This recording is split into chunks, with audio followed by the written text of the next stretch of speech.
That rain was intense today. Graysville, 6.97 inches of rain since about noon today. Vestavia and Cahaba Ridge, right on the Jefferson-Shelby County line, about 5 inches of rain. The crossings in North Shelby County off Caldwell Mill Road, over 4 inches.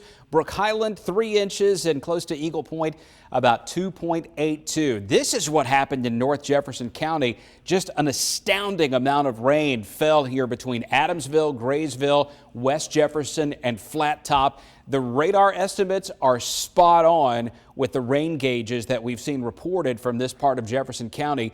Even Forestdale and Sandusky, 3.6 total inches of rain. It was clear that the heaviest action fell in this zone right here in the purple, just watching it on radar. And it looks like we are done with this kind of weather for the night, but there still could be some more scattered thunderstorms during the day tomorrow. I want to show you what's happened down around the central part of the city of Birmingham earlier today. Some of these spots around East Birmingham, especially toward Woodlawn and out around Montclair Road and out toward Porto Madrid, between 2 and 3 inches. Down into Homewood, about 2.5 inches of rain. And even in Vestavia, where we had significant flooding down at the bottom of the hill, close to the Vestavia Bowl, where the creek runs right under Highway 31.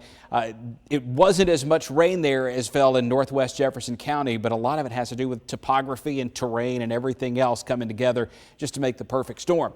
No more significant rain tonight. Tomorrow's going to be hotter, in the mid-80s, heat index in the 90s. There will be some scattered storms on Father's Day.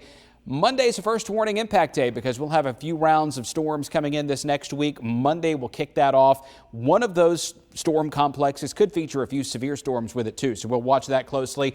And fewer storms out in the distance, but here in the short term, we are still looking pretty stormy and rainy. Storm Prediction Center already outlining a level 1 risk of severe weather come Monday. And what I've drawn here, the red is where I think storms are most likely. The yellow where they're still pretty likely. It's just that as they make that curve down to the south, they tend to lose some of the punch because they move off of that main storm track. So from Birmingham north, there's a high probability of at least 2 rounds of storms between Monday and Wednesday. Here's what it looks like tomorrow. A surge of Gulf moisture coming northward by 6:30 tomorrow evening. A band of scattered thunderstorms here and there. Might even get another downpour in Birmingham that could lead to some localized flooding. Not as bad as today.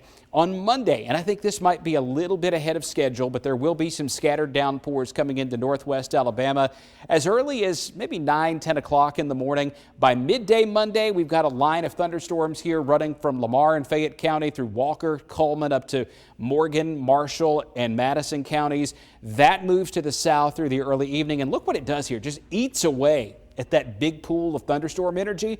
But there will be plenty more where that came from on Tuesday and on Wednesday. So here's the timeline, and I've put the note there that says this is an early estimate.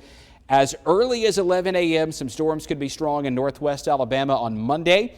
As early as 3 p.m. in Birmingham, as early as 6 p.m. in Montgomery and Clanton, Alexander City, and Rockford. Tomorrow, we're going to start out with some patchy fog in the morning. It's hot and humid in the afternoon. Mid to upper 80s, feeling like it's in the 90s tomorrow. And yes, there could be a few more widely scattered storms that develop tomorrow afternoon, but I'm not looking for a lot of significant rain. It's going to feel hot. Highs are up in the 90s, highs in the 80s with a feels like temp up in the 90s. First warning impact day on Monday. We may end up having to tag Tuesday and Wednesday with that as well, but we'll get through Monday and see how that influences the pattern for the rest of the week. Hit or miss storms Thursday, Friday, and we'll start to dry out just a little bit more toward the weekend.